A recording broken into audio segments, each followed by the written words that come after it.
Kadang kita mikir, orang kaya itu sukses karena warisan, koneksi, atau keberuntungan. Nggak salah juga, tapi kalau kita perhatiin lebih dekat, banyak hal yang mereka lakukan itu bukan soal uang besar, tapi soal cara melihat dan menyikapi hal-hal kecil. Anehnya, justru hal-hal kecil inilah yang sering kita hindari. Bukan karena kita bodoh atau malas, tapi karena cara kita dibesarkan. Cara kita bertahan hidup, bikin kita terbiasa menghindari hal-hal yang terasa nggak nyaman. Padahal, justru disitulah letak perbedaannya. Ada kebiasaan-kebiasaan sederhana yang sering dianggap remeh, tapi sebenarnya menentukan arah hidup kita. Orang yang secara finansial lebih mapan biasanya menyukai atau bahkan mencari hal-hal itu. Sementara kita yang masih berjuang, sering tanpa sadar, malah menjauhinya. Di video ini, kita akan bahas 5 hal kecil yang sering dibenci atau dihindari oleh orang miskin, tapi justru disukai dan dimanfaatkan oleh orang kaya. Bukan untuk nyinyir atau ngebanding-bandingin hidup, tapi buat refleksi. Kira-kira, kebiasaan mana yang bisa kita ubah?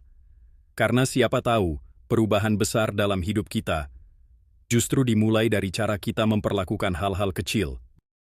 1. Waktu luang.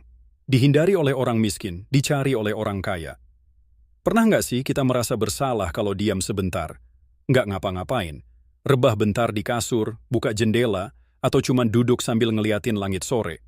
Lalu tiba-tiba muncul suara di kepala. Kamu tuh ngapain? Waktu kebuang, hidup belum berhasil, kerja dong, produktif dong. Banyak dari kita, terutama yang hidupnya masih dalam fase bertahan, punya hubungan yang rumit dengan waktu luang.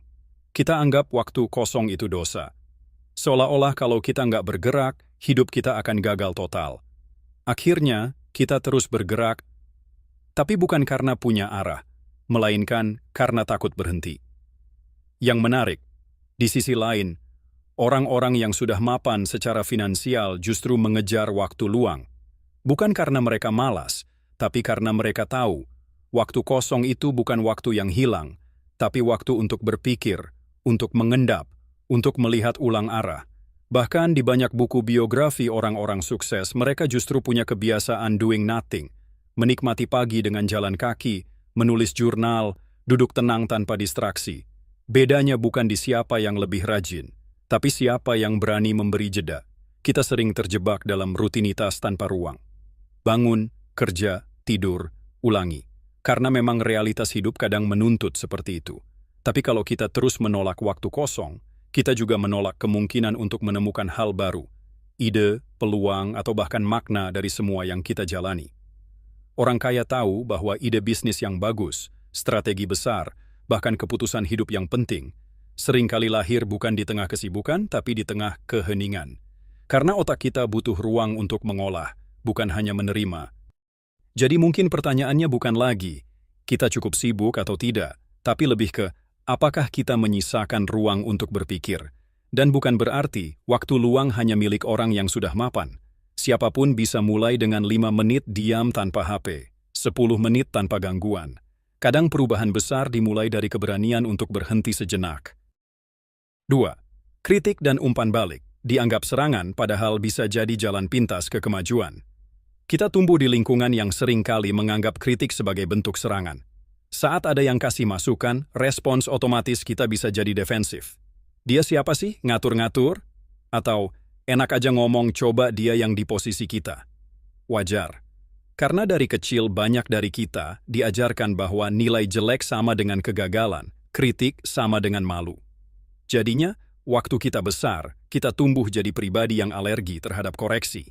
Kita jadi lebih suka validasi daripada evaluasi. Kita cari kenyamanan, bukan kebenaran. Padahal di sisi lain, orang-orang yang secara finansial sudah mapan, justru membayar mahal untuk mendapat kritik. Mereka bayar coach, konsultan, bahkan menyewa orang khusus untuk kasih mereka masukan jujur. Karena mereka tahu, kritik yang tepat bisa mempercepat kemajuan. Bedanya bukan di siapa yang lebih peka, tapi siapa yang bisa tahan mendengar kenyataan pahit, lalu memakainya untuk tumbuh. Kritik itu sebenarnya bukan cermin siapa kita, tapi cermin persepsi orang terhadap kita. Dan disitulah kekuatannya.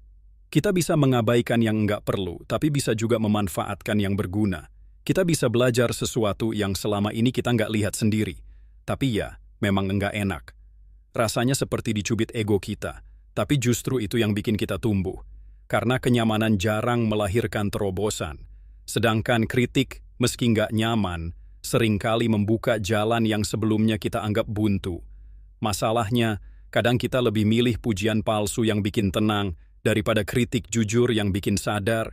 Dan di situ letak bahayanya, karena kalau semua orang cuma bilang, kamu hebat kok, kamu keren, kita nggak punya alasan untuk berubah.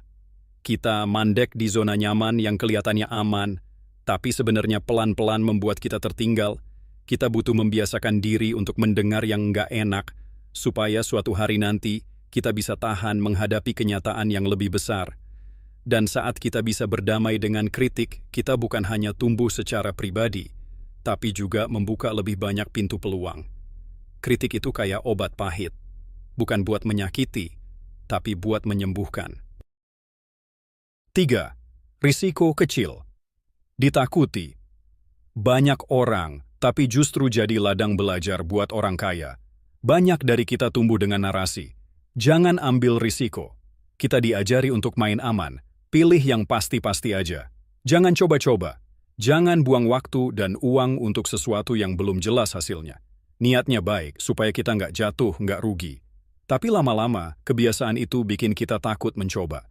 Padahal, kalau kita lihat di sisi sebaliknya, orang-orang yang punya kebebasan finansial justru senang mengambil risiko kecil. Bukan yang gegabah, ya, tapi risiko yang terukur.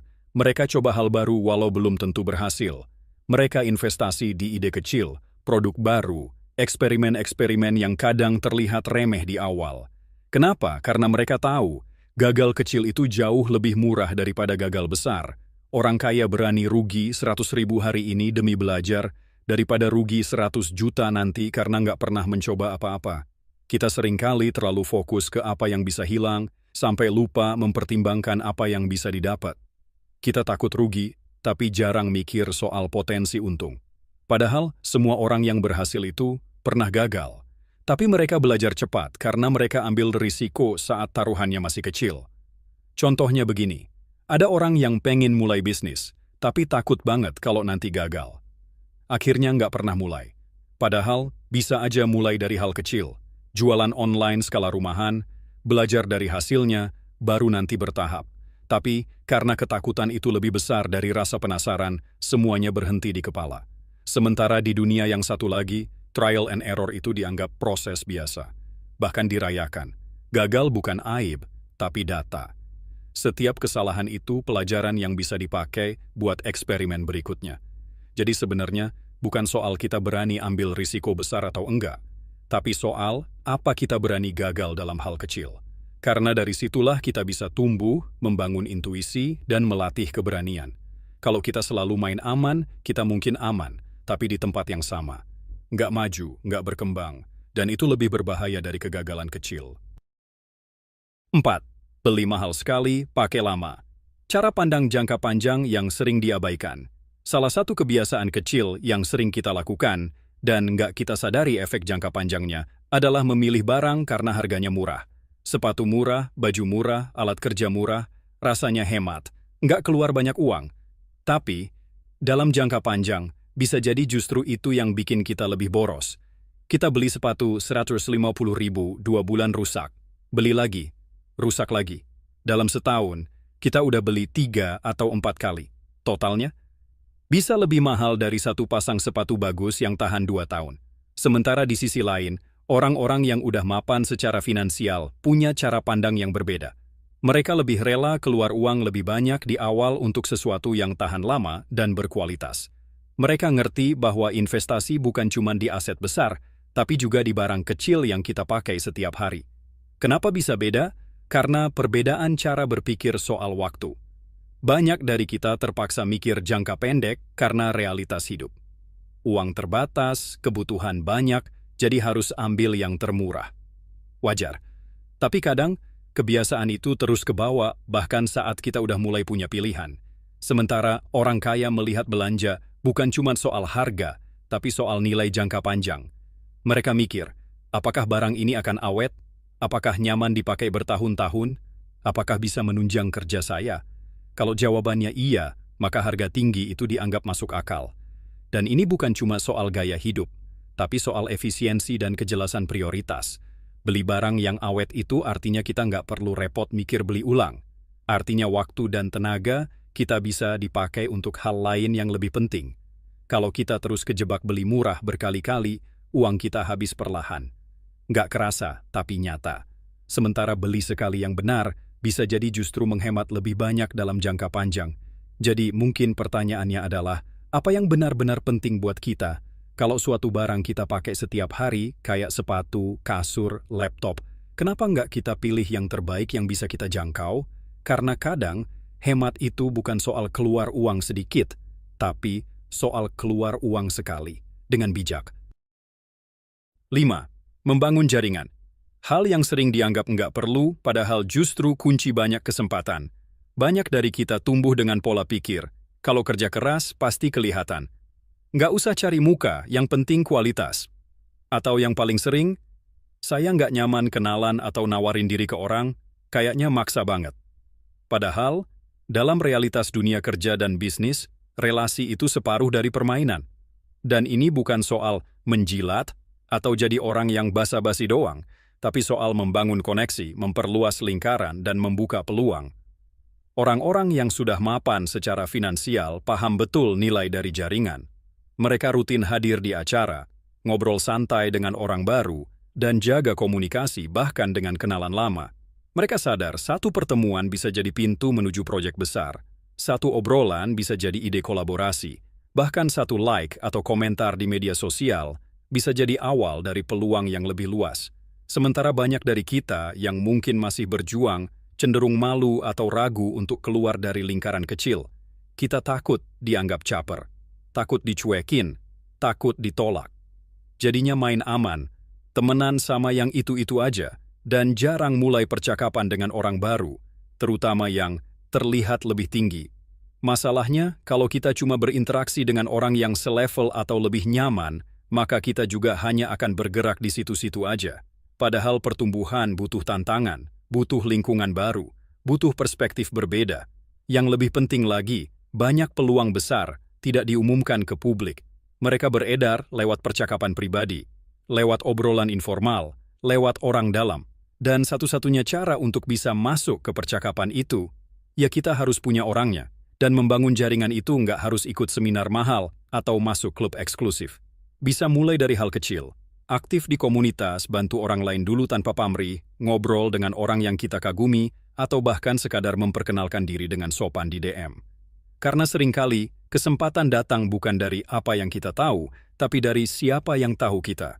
Dan supaya ada yang tahu siapa kita, ya kita harus tampil, harus membuka diri. Bukan demi pencitraan, tapi demi pertumbuhan. Penutup, hal-hal kecil yang enggak lagi kecil, kalau kita mau melihatnya. Kalau kita lihat lagi 5 hal tadi, waktu luang, kritik, risiko kecil, beli sekali mahal tapi awet dan jaringan, semuanya kelihatannya sepele, ya. Tapi justru disitulah kekuatannya. Karena hal-hal kecil yang dihindari terus-menerus bisa jadi tembok yang menghalangi kita berkembang.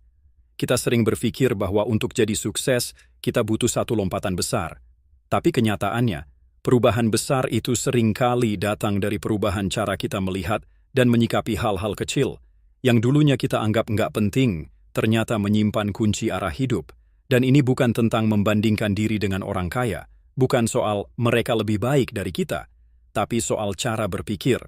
Karena pola pikir bisa kita ubah, tanpa harus nunggu rekening gendut dulu. Justru dengan mengubah cara berpikir sejak sekarang, kita pelan-pelan bisa menciptakan perubahan nyata di hidup kita sendiri. Mungkin dulu kita takut waktu kosong, sekarang kita sadar pentingnya jeda untuk berpikir.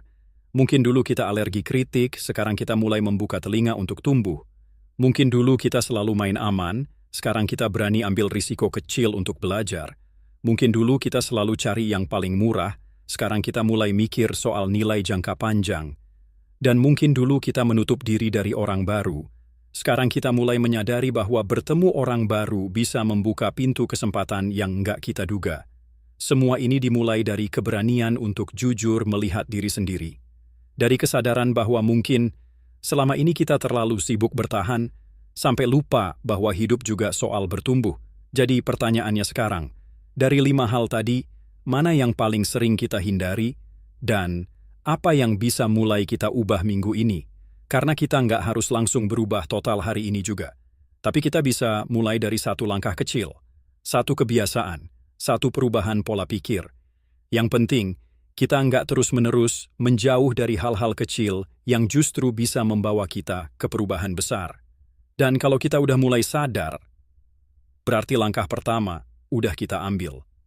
Sisanya tinggal dilanjutkan. Terima kasih udah nonton sampai habis. Kalau video ini ngebuka pikiran, jangan lupa like, share, dan komen pendapat kamu di bawah. Kita ngobrol bareng. Sampai ketemu di video berikutnya.